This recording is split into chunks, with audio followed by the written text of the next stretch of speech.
మాటలు మాట్లాడిన మీరు, కాంగ్రెస్ పార్టీ అధ్యక్షుడిగా పనిచేసిన మీరు, ఇప్పుడు ముఖ్యమంత్రిగా ఉన్న మీరు, ఇక ఎన్టీ రామారావుని ఎంత అందలానికి ఎక్కించారంటే అంత ఎక్కించారు. ఏం లేదు, ఇక్కడ సింపుల్.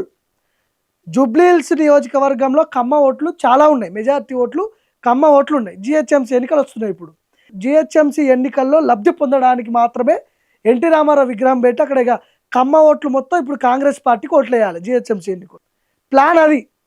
ఓటు బ్యాంకు రాజకీయం కోసం తప్ప వేరే ఏది లేదు ఇక దీంట్లో. నిన్న నిన్న నిన్న నిన్న ఆనాడు ఈనాడు మేము అందిస్తున్న ఇందిరమ్మ ఇల్లు కావచ్చు, ఆనాడు ఎన్టీఆర్ గారు మొదలుపెట్టిన పక్కా ఇళ్ల పథకమే ఈనాడు ఇందిరమ్మ ఇళ్ల పథకం అని నేను ఈ రోజు గర్వంగా చెప్పదలుచుకున్నా.